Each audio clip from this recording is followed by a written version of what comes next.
What happens when the perfect marriage is built on a foundation of perfect lies? For Elara, Van's life was a fairy tale. She was the brilliant architect married to Damien Blackwood, the charismatic billionaire CEO of a global empire. They had it all: penthouse views, endless wealth, and a baby on the way. But behind the shimmering facade of their life, a dark secret was festering. This isn't just a story about a cheating husband. It's the story of how a pregnant, heartbroken wife, armed with nothing but her intellect and a will of iron, didn't just walk away. She orchestrated the most spectacular corporate takedown in modern history, claiming the entire Amhur for herself. The penthouse apartment on the 80th floor of Manhattan's 157 was less a home and more a statement. It was a testament to the colossal success of Damien Blackwood, the CEO of Blackwood Holdings, a sprawling conglomerate with tentacles in tech real estate and private equity. The floor-to-ceiling windows offered a god's-eye view of Central Park, a sprawling green carpet laid out for its masters. For Elara Vance Blackwood, this view had once been a symbol of shared dreams. Now it felt like the edge of a gilded cage. Elara, a celebrated architect before she married Damien, had an eye for structure, for the truth of a building's bones beneath the polished marble and glass. She had applied the same principle to her marriage, believing its foundation was solid. They had met 7 years ago at a charity gala. He was the city's most eligible bachelor, exuding a predator's charm. She was the up-and-coming architect whose sustainable designs were disrupting the industry. He was captivated by her brilliance, her refusal to be impressed by his name alone. Their courtship was a whirlwind of private jets to Paris, for dinner, exclusive viewings at the Met, and whispered promises under starry Hampton's skies. Their life was a meticulously curated masterpiece. Damien, with his custom Brioni suits and Patek Philippe watch, was the picture of power. Elara, elegant and poised, was his perfect counterpart. But lately the masterpiece had begun to show cracks, tiny fissures only she could see. It started with the late nights. Board meetings running over. He'd say, his voice a smooth baritone over the phone. Then came the business trips, sudden and frequent, to Geneva or Singapore. He'd return smelling faintly of a perfume she didn't wear, something floral and cloying, a stark contrast to her preferred subtle woody scents. He'd dismiss her questions with a wave of his hand and a dazzling smile. "You worry too much, darling. It's just stress. We're closing the Vantage Core acquisition." But Elara knew stress. She knew the exhilarating pressure of a deadline, the weight of a billion-dollar project on her shoulders from her own career. Damien's stress felt different. It was secretive, evasive. The way his thumb would instinctively shield his phone screen when she entered the room, the way his laughter seemed a little too loud, a little too forced during his hushed late-night calls. The confirmation of her pregnancy 3 months ago should have been the happiest moment of their lives. Damien had been ecstatic, or at least he had performed ecstasy perfectly. He'd lifted her up, spinning her around in their cavernous living room, proclaiming, "A Blackwood heir, the dynasty continues." He'd bought her a ridiculous diamond necklace from Graf, a beautiful but cold offering that felt more like a transaction than a celebration. In the weeks that followed, his distance grew into a chasm. He was physically present but emotionally absent, his mind seemingly miles away, lost in a world she wasn't privy to. Tonight, the silence in the penthouse was deafening. Damien was supposedly at a dinner with investors from Bain Capital. It was nearly 1 a.m. Elara sat on a plush velvet sofa, a hand resting protectively on her gently swelling abdomen. The city lights below twinkled like a sea of fallen stars, indifferent to the storm brewing within her. A notification chimed on the tablet left on the coffee table. A shared family device for controlling the apartment's smart features. It was linked to their cloud account. A photo stream update. Normally she'd ignore it, but a strange cold dread coiled in her stomach. Her finger trembled as she tapped the screen. The photo that appeared wasn't from Damien's work phone. It was from a personal device she didn't know he had accidentally synced to their shared cloud. The image was a candid shot, a selfie. Damien was on a yacht, the sun setting over an azure sea, not the grey skyline of a business trip. He was laughing, his arm draped around a woman. The woman was young, with raven hair and sharp, ambitious eyes. She was wearing a bikini and Elara's favourite Cartier love bracelet, the one Damien had given her on their 2nd anniversary.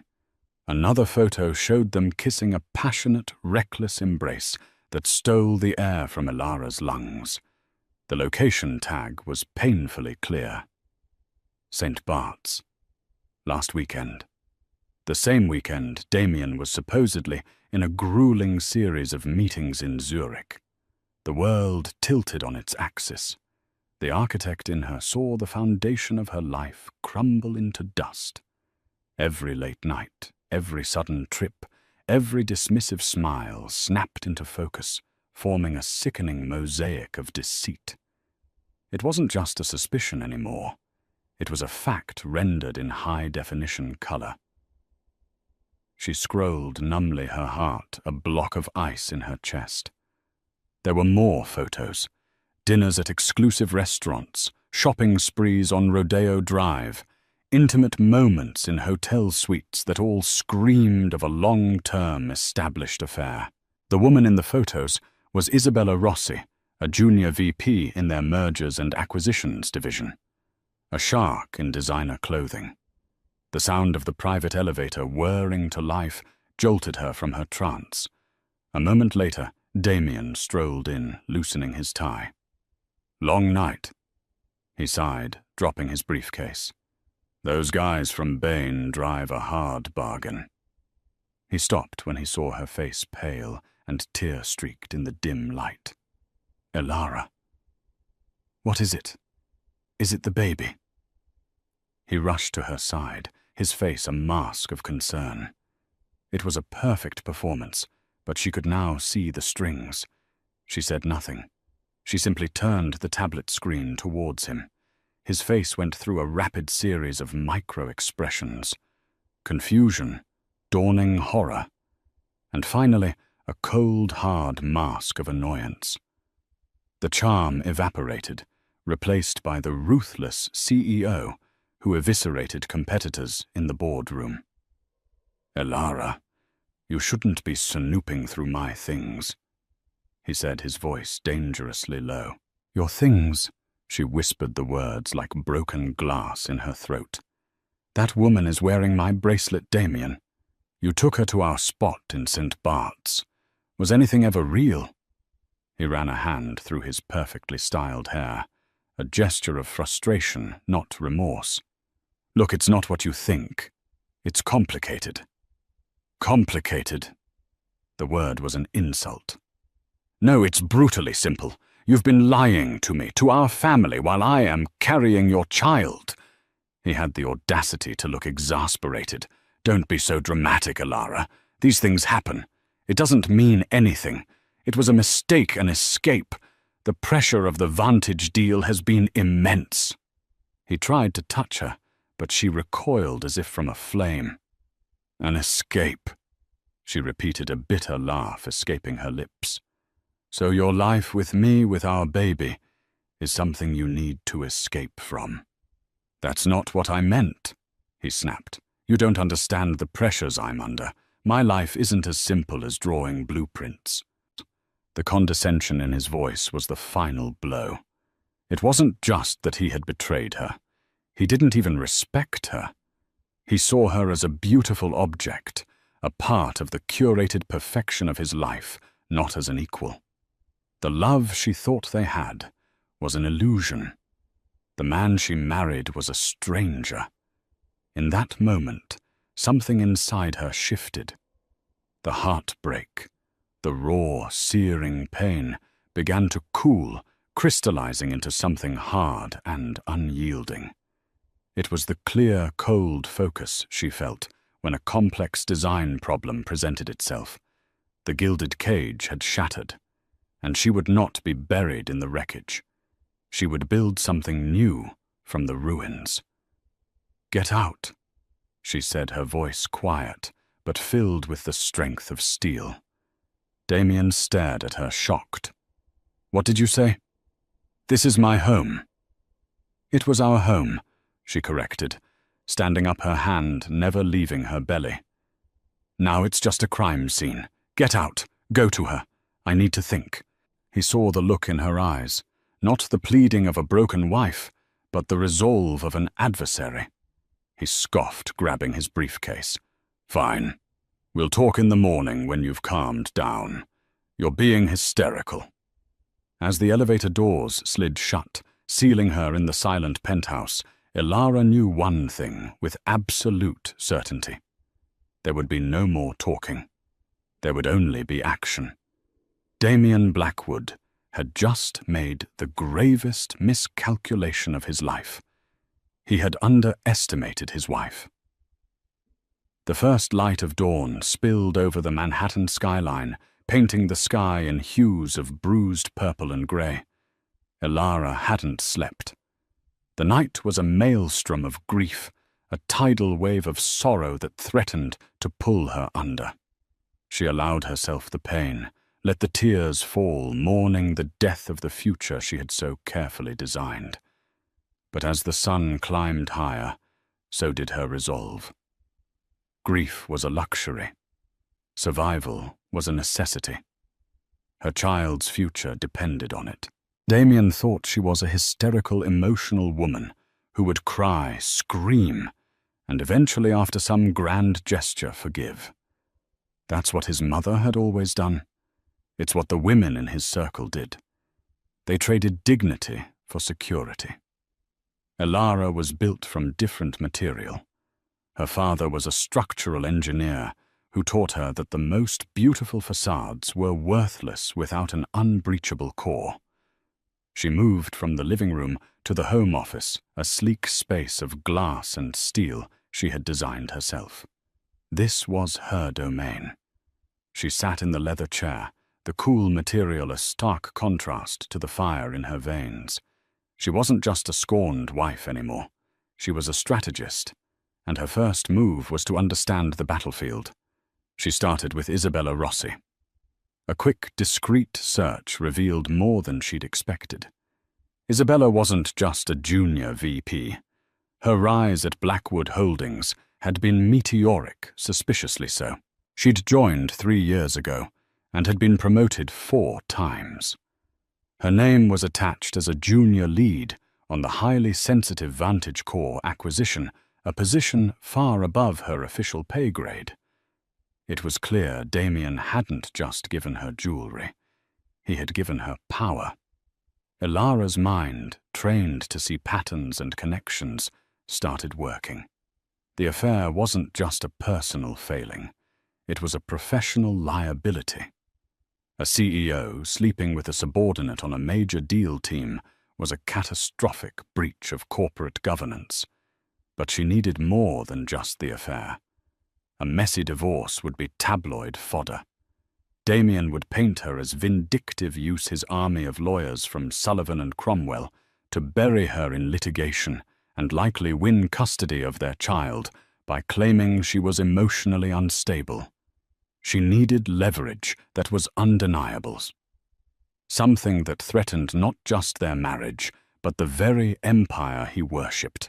She remembered Damien's condescending words. "You don't understand the pressures I'm under." What pressures the Vantage Core acquisition was aggressive, but it was well within Blackwood Holdings' capacity, unless there was something more. Her gaze fell on Damien's personal office laptop, a sleek machine he rarely used, preferring his encrypted work devices. He'd once given her the password in a moment of feigned transparency. "So you always know where I am, darling." The irony was bitter. She booted it up, her heart pounding. The password still worked. The desktop was clean, but she wasn't looking for the obvious. She navigated to the cached files and temporary internet data, looking for digital breadcrumbs. And there she found it, a link to a secure off-network server. It required a separate login. She tried the usual combinations: birthdays, anniversaries, pet names, nothing. Then she remembered a conversation from years ago. He was boasting about his first major success, a small tech startup he'd built and sold in college. Its name was Ethelred, an obscure Anglo-Saxon king. "Always choose a password no one would ever guess," he'd said. "Something only you would know." She typed AETHELRED. Access granted. The server contained a parallel set of books, a shadow financial world. There were shell corporations registered in the Cayman Islands and Panama, invoices for consulting fees paid to companies she'd never heard of. And at the center of it all was a project codenamed Project Cygnus. She spent the next several hours piecing it together, her architectural mind meticulously constructing the hidden structure of Damien's deceit. Project Cygnus was a clandestine real estate deal. Damien was using a series of shell companies funded by siphoning money from Blackwood Holdings' operational budgets under the guise of miscellaneous acquisition expenses to purchase large tracts of land in rural Nevada. Why Nevada? She dug deeper, cross-referencing land deeds with geological surveys. The land was directly in the path of a proposed high-speed rail line, a massive federal infrastructure project that was still in the confidential planning stages. If the project was announced, the value of that barren land would skyrocket, potentially by a factor of 100. Damien was using insider information. This wasn't just unethical. It was monumentally illegal. It was wire fraud, insider trading and embezzlement, all rolled into one. The kind of crime that didn't just end a career, but led to a prison sentence. And then she saw the final devastating piece of the puzzle. The primary signatory on the largest of these shell corporations, Silver Arc Holdings, was not Damien Blackwood. It was Isabella Rossi. The sheer audacity of it left Alara breathless. Damien hadn't just been having an affair. He had made his mistress a co-conspirator in a criminal enterprise. He was building a separate fortune with her, a nest egg funded by theft from his own company, the company his father had built from the ground up. He wasn't just betraying his wife. He was betraying his own legacy. The phone rang, shattering the silence. It was Damien. She let it go to voicemail. He sent a text moments later. "Alara, this is ridiculous. I'm coming home so we can talk this out like adults." Another text followed. "Don't make me come up there. We have the foundation gala tonight. You will be there, and you will smile." It was a command, not a request. He still thought he held all the power. He thought his threat, his presence, was enough to bring her to heel. A cold, hard fury burned through her. The gala. The annual Blackwood Foundation Gala for Children's Literacy was the crown jewel of the New York social season. It was a night of performance where the city's elite showcased their philanthropy and power. It was Damien's stage, and he expected her to be his silent, smiling prop. An idea began to form in her mind, sharp and dangerous. Damien wanted a performance. She would give him one he would never forget. She began meticulously downloading every file from the secret server onto a military-grade encrypted hard drive. Invoices, offshore account numbers, wire transfers, falsified expense reports, the deeds to the Nevada properties, and the incorporation documents for Silver Arc Holdings, bearing Isabella Rossi's signature. She made 3 copies, hiding one in a secure location only she knew, and preparing the others. The sun was now high in the sky. Elara looked at her reflection in the dark glass of the office window. The woman staring back was not the same one from the night before. The soft vulnerability was gone, replaced by a glacial calm. The pain was still there, a deep, resonant ache, but it was now fuel. Damien Blackwood had built an empire on lies. He believed it was impregnable. But as an architect, Elara knew better than anyone that even the tallest skyscraper can be brought down if you know exactly where to strike its foundation, and she had just found the fault line. To execute a plan of this magnitude, Elara knew she needed more than just evidence. She needed an ally, someone who understood the intricate legal and corporate labyrinth of Blackwood Holdings. There was only one person who fit that description, but approaching him was a monumental risk. Julian Croft was the general counsel of Blackwood Holdings and Damien's personal lawyer. He was a man in his late 50s with a reputation for being shrewd, methodical, and fiercely loyal. He had been with the company since its early days, a confidant of Damien's father, Arthur Blackwood, before Damien took the reins. Julian was Damien's friend, his fixer, the man who made his problems disappear. Asking him to betray Damien was like asking a high priest to burn down his own temple. Yet Elara remembered moments of discord. She'd seen Julian argue with Damien in hushed, tense tones over increasingly reckless business gambles. Julian was old school. He believed in integrity, in the legacy of the Blackwood name. Damien saw the company as his personal piggy bank. Elara was betting on Julian's conscience being stronger than his loyalty. She scheduled a meeting at his private law firm's office, Kirkland & Ellis, not at Blackwood Tower, choosing a neutral ground. She used a burner phone to make the call, giving a false name.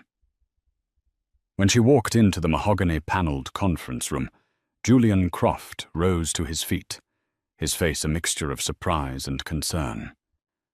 Elara. Your assistant said it was a Mrs. Gable. What's going on? Is everything all right? No, Julian, nothing is all right, she said, her voice steady.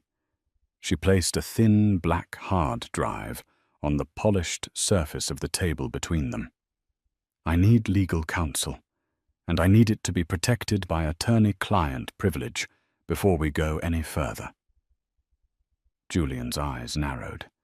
He gestured for her to sit, his demeanor shifting from friendly concern to guarded professionalism.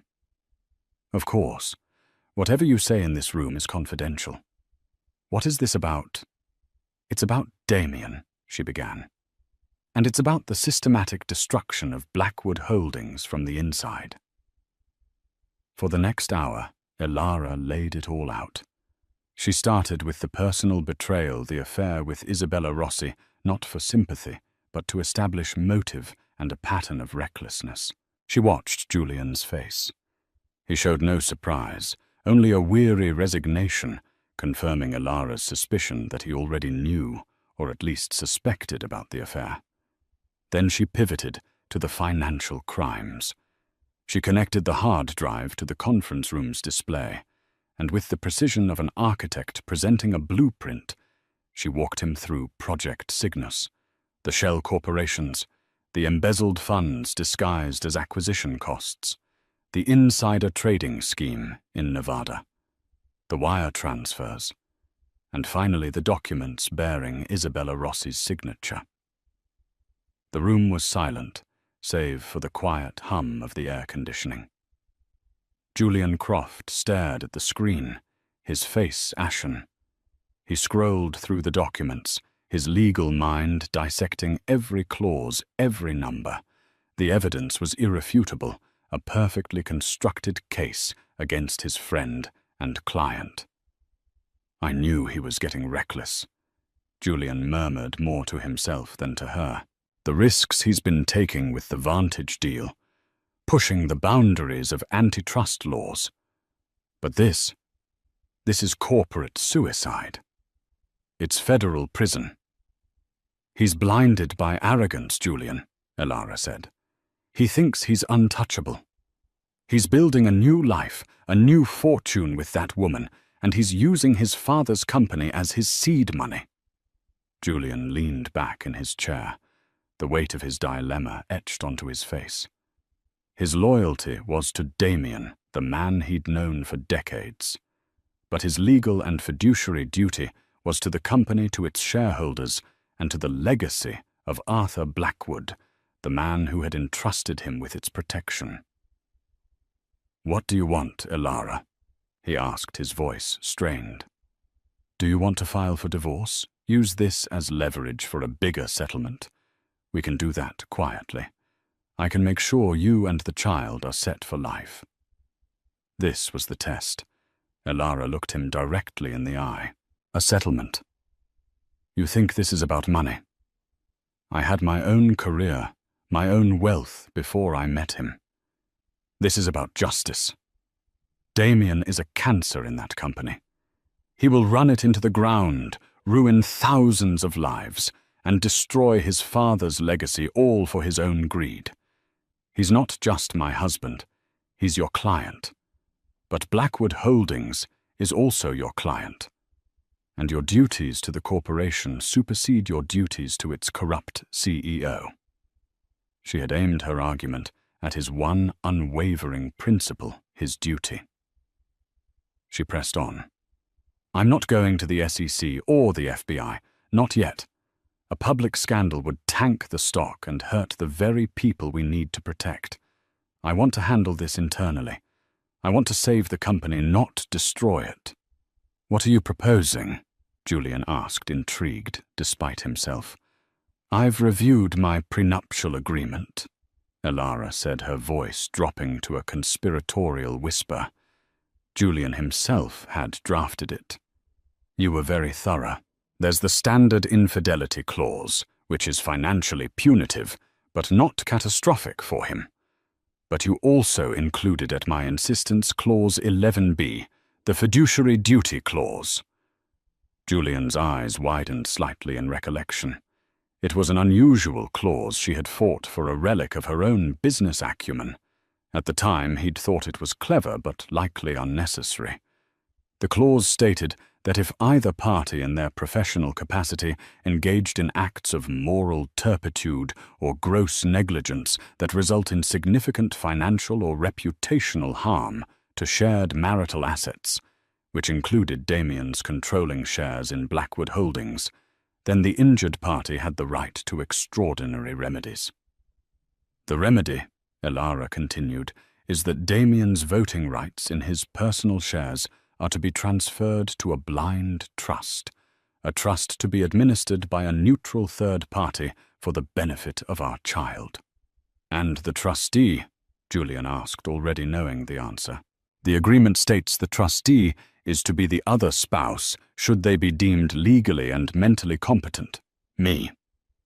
The sheer brilliance of the strategy hung in the air. It wasn't a divorce ploy to take his money. It was a corporate coup executed through the fine print of their own marriage contract. She wouldn't take his shares, but she would take his power, effectively neutering him and seizing control of the company to protect it from his corruption. Julian was silent for a long time, staring at the mountain of evidence on the screen. He was witnessing the collision of two opposing loyalties. On one side was Damien, the reckless, arrogant son. On the other was Elara, the wronged but fiercely intelligent wife, and Arthur Blackwood's legacy which Damien was torching. Finally he closed the laptop and looked at her, a new light in his eyes. It was the look of a lawyer who had just found a case worth fighting for. "He's planning to announce the finalization of the Vantage Core acquisition at the Foundation Gala tonight," Julian said, his voice now crisp and decisive. "He sees it as his crowning achievement."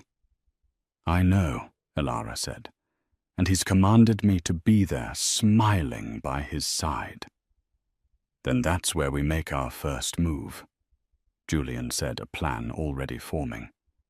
We can't challenge him on the floor of the gala. That would be messy and create panic. We need to be more precise. We need to control the narrative. We need to strike where the real power lies. The board of directors, Elara breathed. Exactly, Julian confirmed. Several of them are already uneasy with Damien's leadership. Margaret Croft from the pension fund, General McChrystal, even his own uncle Robert Blackwood. They respect the old ways. They will be at the gala tonight. You and I are going to have a few quiet, very private conversations. He stood up and extended his hand. Elara, you are no longer just my client's wife. You are now my client.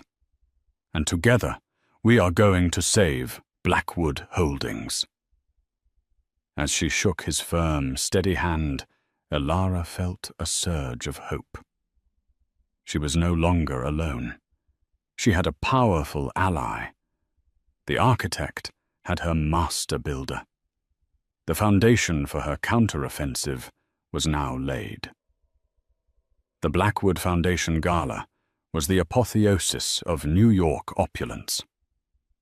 Held in the grand ballroom of the Metropolitan Museum of Art's Temple of Dendur, it was a glittering affair where titans of industry mingled with politicians and celebrities, all under the guise of charity.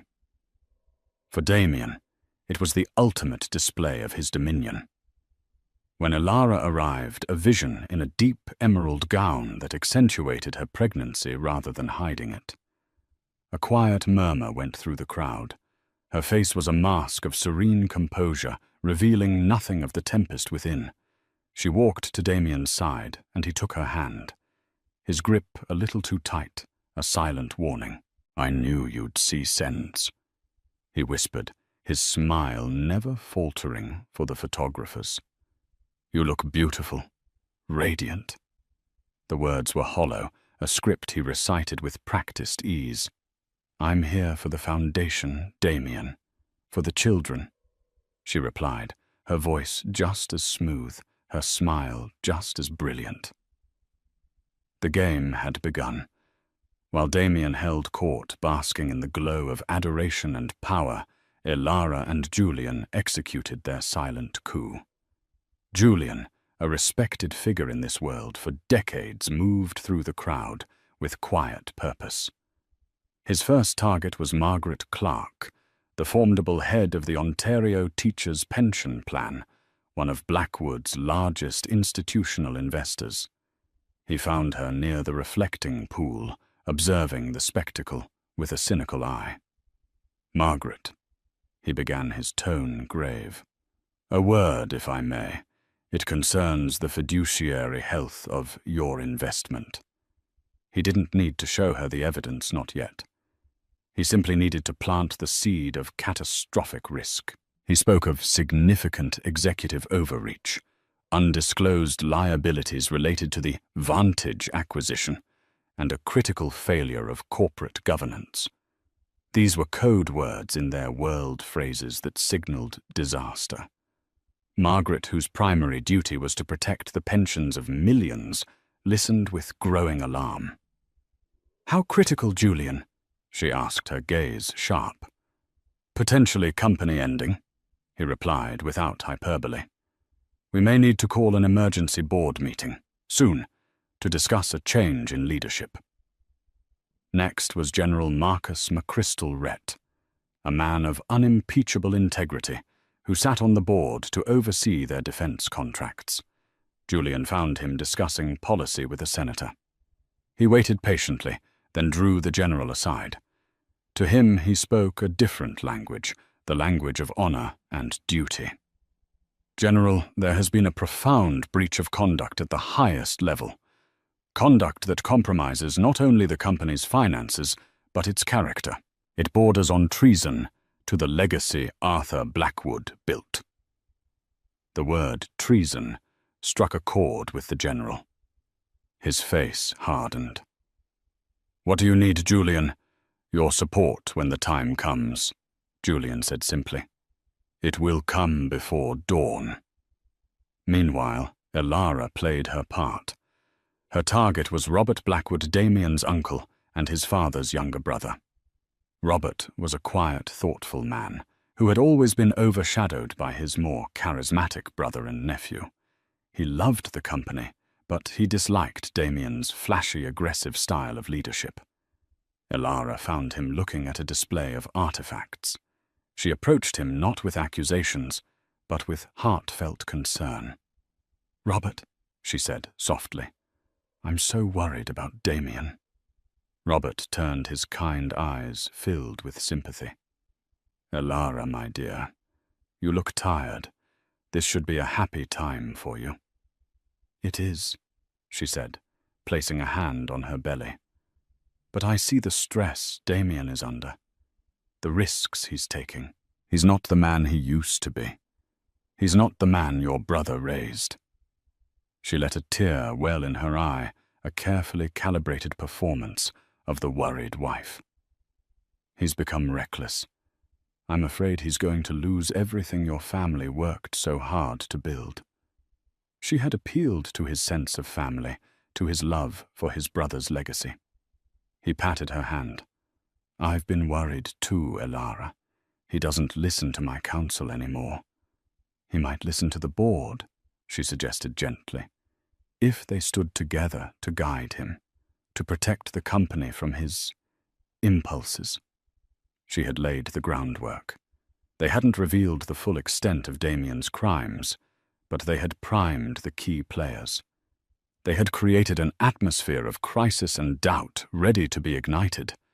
The final act of the evening was Damien's speech. He took the stage to thunderous applause, a conquering hero. Elara stood just off stage, watching him on the monitor, her expression unreadable. "Tonight we celebrate not just our commitment to literacy," Damien began, his voice booming with confidence, "but a new chapter for Blackwood Holdings. I am thrilled to announce that as of this morning we have successfully completed the acquisition of Vantage Corp, creating a global tech powerhouse." The room erupted in applause. Damien beamed, soaking it in. This was his moment of ultimate triumph. As he spoke, Elara walked away from the stage. Her part in this public charade was over. She took a service elevator down to the ground floor, where a car was waiting. It wasn't the chauffeured Maybach she'd arrived in. It was a discreet black sedan she had hired herself. Back in the penthouse, she packed a single bag. Not with clothes or jewelry, but with essentials. Her personal laptop, the original encrypted hard drive, a folder of personal documents, and a small framed photo of her and Damien from their wedding day. A reminder of what was lost and why she was fighting. As she worked, her phone buzzed. A text from Julian. "The pieces are in place. Emergency meeting called. 7 a.m. Blackwood Tower." Another text came through. It was from Damien. "Where did you go?" "The press is asking." "This is humiliating." She didn't reply. She took one last look around the vast, empty apartment. The view of the city, the expensive art, the soulless perfection of it all. It was his cage, not hers. She had never truly belonged here. Her home would be one she built herself. She placed the framed wedding photo face down on the marble countertop. Beside it, she left her wedding and engagement rings, a nearly 20-carat diamond that had once graced the cover of magazines. They were symbols of a contract that had been broken, of a promise that had been desecrated. This was the moment she truly walked away. Not from the fight, but from the lie. She was no longer Mrs. Damien Blackwood, the billionaire's wife. She was Elara Vance, an architect of her own destiny, and tomorrow she would begin drawing the blueprints for her new life and for his downfall. The silent coup was complete. The war was about to begin. The boardroom on the 95th floor of Blackwood Tower was a theatre of power. A colossal mahogany table sat under a coffered ceiling, surrounded by panoramic views of the city waking below. It was a room designed for intimidation, a place where fortunes were made and careers were destroyed. At 7 a.m., the board members filed in, their faces grim. The emergency meeting had been called by Julian Croft, citing a clause in the corporate bylaws for a matter of existential threat to the corporation. The air was thick with tension and unanswered questions. Margaret Clark. General McChrystal and Robert Blackwood exchanged uneasy glances. They knew something was coming. They just didn't know what. Damien Blackwood swept in at 7:05 a.m., 5 minutes late, a deliberate power move. He was radiating irritation. His gala triumph had been soured by Alara's disappearance, and now this absurdly timed meeting. "Julian, this had better be worth pulling me out of post-acquisition strategy sessions," he snapped, taking his seat at the head of the table. "What is this existential threat you're talking about? The threat, Damien," Julian said, his voice cold and formal, "is you." Before Damien could react, the boardroom doors opened again. Alara Vance walked in. If the board was surprised before, they were utterly stunned now. She was not dressed for a gala.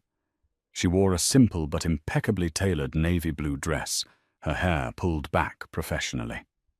She was calm, focused, and she was carrying a leather portfolio. She took a seat next to Julian, directly across from her husband. Damien's face contorted with rage. "What the hell is this, Alara? This is a board meeting. You have no right to be here. Get her out of here, Julian. Mrs. Vance Blackwood is here at my invitation," Julian stated, his voice cutting through the room.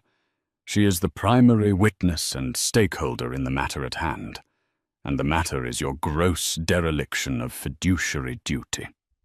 A projector screen descended from the ceiling. Julian clicked a button on a remote. The first image that appeared was the selfie of Damien and Isabella Rossi on the yacht in St. Bart's. A collective gasp went through the room. "While this board is not here to adjudicate the CEO's personal indiscretions," Julian began, his voice resonating with legal authority, "it is relevant when that indiscretion involves a subordinate executive, Miss Isabella Rossi, who has been granted unprecedented access and authority on the most sensitive deal in this company's history." He clicked again.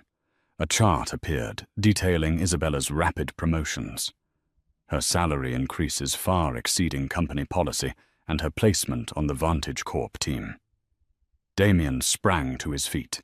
"This is a private matter, a character assassination. My relationship with Miss Rossi has no bearing on my ability to run this company." "On the contrary," Alara said, speaking for the first time. Her voice was quiet, but carried immense weight. "It has every bearing, because your private matter was funded by corporate assets." The next slide showed a litany of expense reports filed by Damien. First-class flights to St. Bart's, Zurich, and Monaco, all filed under Vantage Acquisition Travel. 5-star hotel suites at the Hôtel de Paris, Monte Carlo. A $300,000 charge from Graff Jewelers, listed as corporate gifts for foreign dignitaries. Damien's face had gone pale. "This is insane. These are legitimate business expenses." "Then perhaps you can explain Project Cygnus," Julian said, delivering the killing blow. The screen now displayed the intricate web of shell corporations, the flow of funds siphoned from Blackwood Holdings, the land deeds in Nevada, and the geological maps of the proposed high-speed rail line.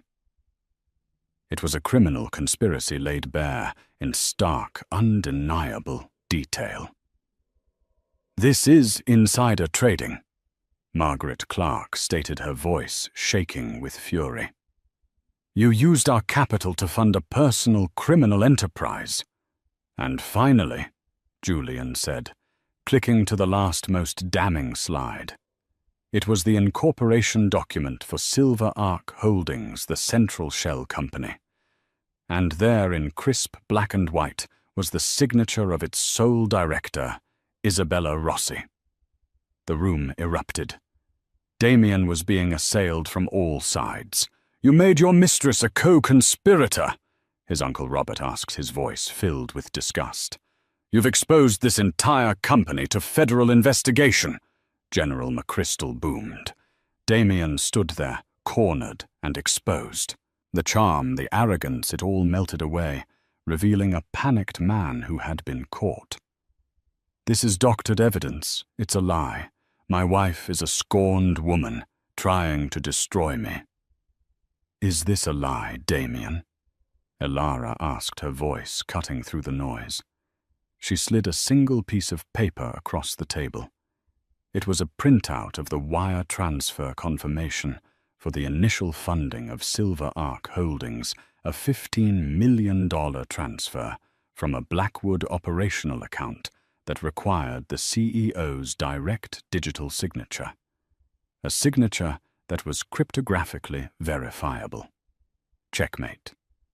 Damien sank into his chair, defeated. The fight was gone. Julian Croft cleared his throat. "In light of this evidence, which will be turned over to a forensic accounting team from Kroll, immediately the board must act. We are tabling a vote of no confidence in CEO Damien Blackwood and moving for his immediate termination for cause." "You can't do this," Damien whispered, a pathetic shell of the man who had entered the room. "We can and we must," Margaret Clark said. "I second the motion." "All in favor," General McChrystal commanded. Every hand in the room went up, except for Damien's. "It's done," Julian announced. "Damien, you are relieved of your duties, effective immediately. Security will escort you from the building." But Elara wasn't finished. "There is one more piece of business," she announced, standing up. "The issue of Damien's controlling shares." Julian addressed the board. "As you know, Damien's personal holdings grant him a controlling interest. Firing him is one thing, but he could still wage a proxy war and inflict untold damage. However, we have a remedy." He projected a copy of Clause 11B of Elara and Damien's prenuptial agreement. He explained its function in clear, concise terms. "Mr. Blackwood's actions constitute a clear and catastrophic breach of this clause," Julian concluded. "Julian, the harm to the shared marital asset, his stock in this company, is undeniable. Therefore, as per the agreement, his voting rights are to be immediately transferred to a blind trust for the benefit of his and Elara's unborn child." Damien looked up, a flicker of hope in his eyes. A blind trust was better than nothing. "And who is the trustee?" "The agreement is clear," Julian said. "The trustee with sole and absolute authority over all voting decisions is the other spouse. The trustee is Elara Vance." The silence in the room was absolute. Damien stared at his wife, his pregnant, betrayed wife, and finally he understood. She hadn't just come for revenge. She hadn't just come to expose him. She had come for everything. She had outmaneuvered him at every turn, using his own arrogance, his own contracts, his own crimes against him.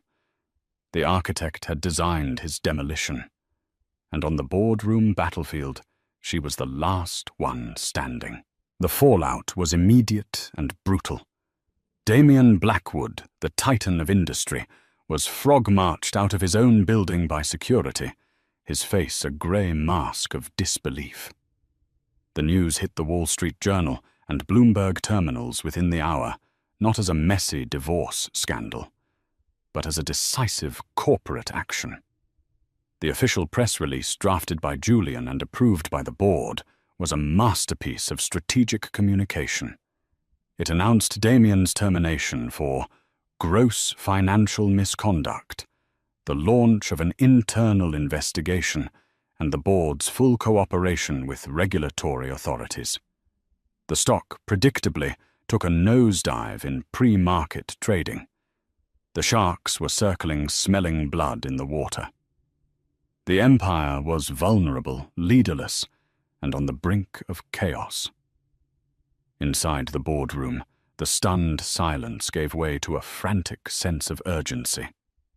"We need a leader," Margaret Clark said, pacing the room.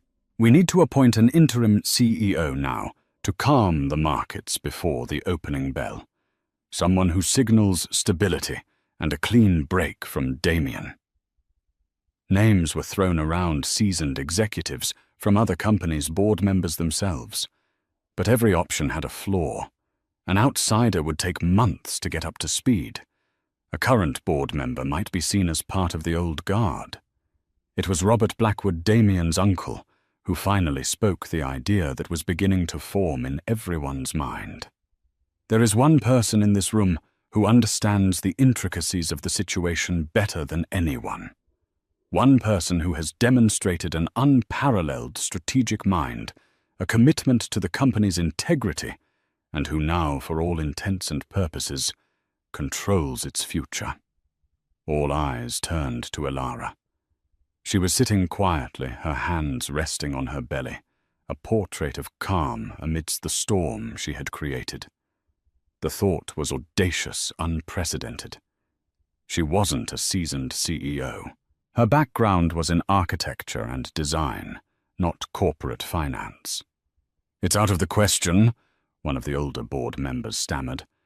The optics are perfect," Margaret Clark countered, her mind racing.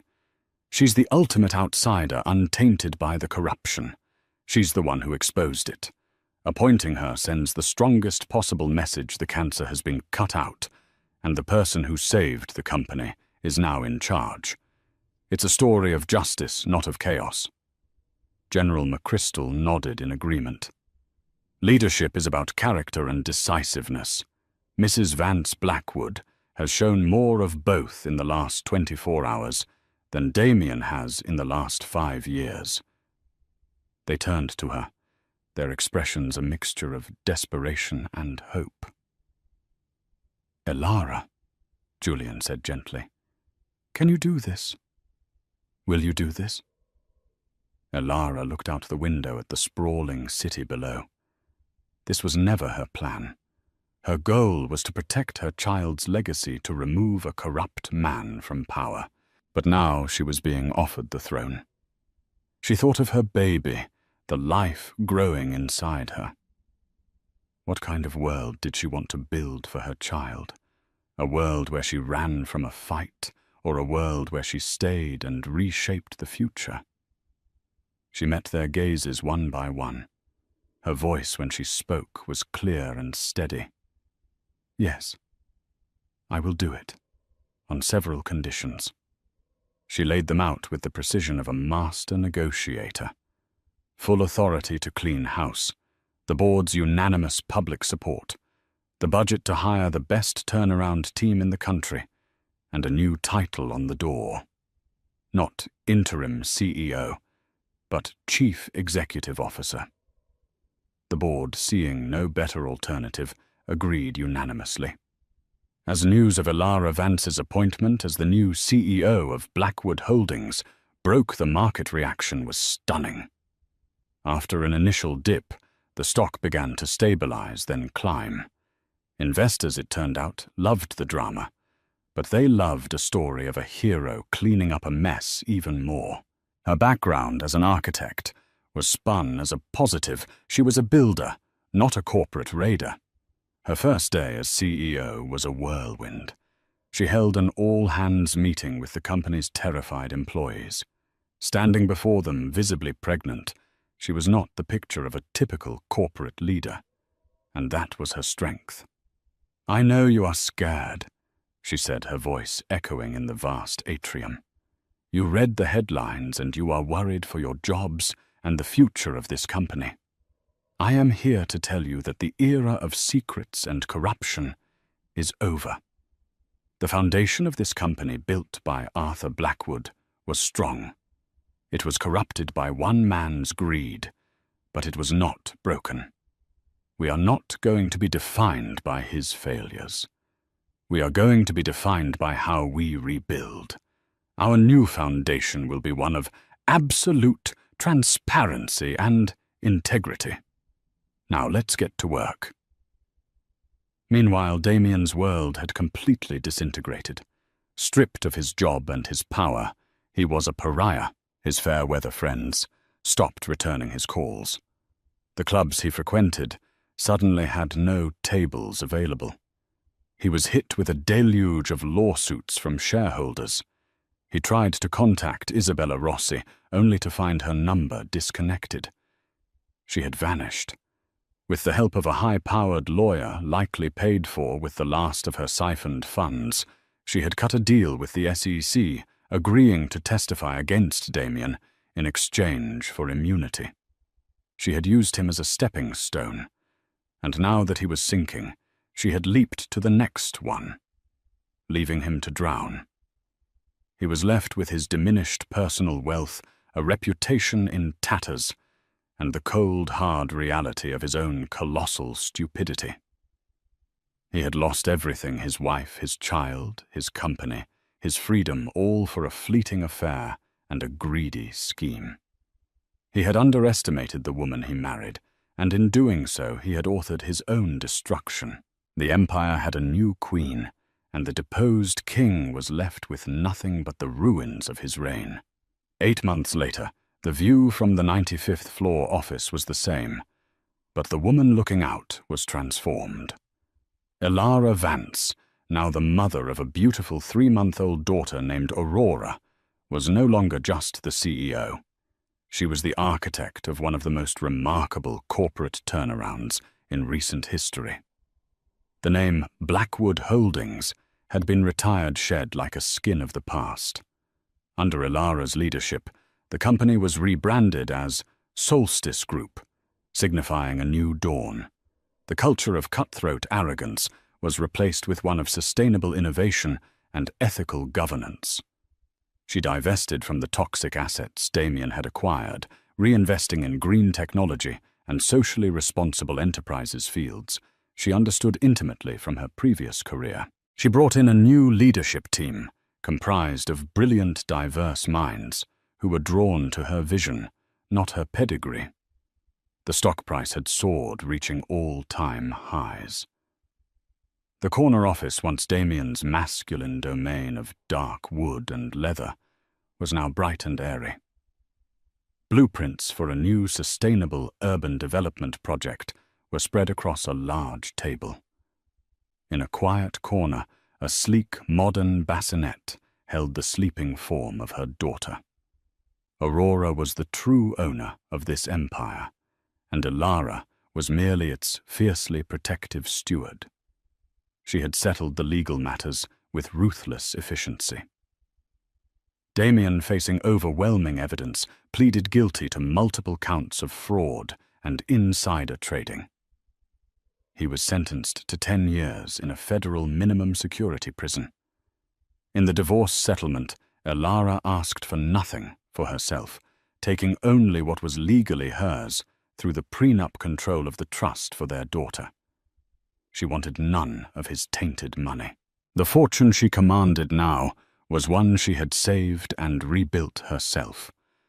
The media had been captivated by her story, dubbing her the architect of Wall Street. She was a new kind of power player, a woman who had faced the deepest personal betrayal and emerged not as a victim, but as a visionary leader. A soft knock came at the door. It was Julian Croft, who now served as her most trusted advisor. He smiled warmly at her. "The board has unanimously approved the funding for the Singapore Vertical Farm project," he reported, "and Arthur Blackwood called. He wanted me to tell you again how proud he is of what you've done. He said you're more of a Blackwood than his own son ever was." Elara smiled a genuine, peaceful smile. Earning the respect of the patriarch who had started it all, meant more to her than any stock report. "Thank you, Julian," she said, "for everything." "You did this, Elara," he replied. "I just opened the door." After he left, she walked over to the bassinet and gently picked up Aurora, who was beginning to stir. She held her daughter close, inhaling the sweet, milky scent of her baby. She looked down at the tiny, perfect face and saw the future. This was her legacy. Not the wealth, not the power, not the skyscraper. It was the chance to build a better world for her daughter. She had walked through the fire of betrayal and emerged not just unscathed, but forged into something stronger. She had lost a husband, but had found herself. She hadn't just taken his fortune, she had redeemed it. Looking out at the endless expanse of the city with her daughter safe in her arms, Elara Vance felt a profound sense of peace. The gilded cage was a distant memory. This was her domain now, built on a foundation of integrity and strength, and from here she could build anything. Elara Vance's story is a powerful reminder that the deepest betrayals can often forge the strongest resolve. She didn't just get revenge, she engineered a resurrection. She turned her pain into power, her heartbreak into a legacy of integrity for her child. This wasn't just about a billionaire's downfall. It was about the rise of a queen who proved that the most formidable asset isn't wealth or power, but a brilliant mind that refuses to be broken. Her story teaches us that sometimes walking away is the first step toward taking over. What did you think of Elara's incredible strategy? Was it justice or the ultimate revenge? Let us know your thoughts in the comments below. If you were moved by this story of strength and resilience, please hit that like button. Share it with someone who needs to hear it, and be sure to subscribe to our channel for more incredible true-life dramas. Thank you for listening. Thanks for watching.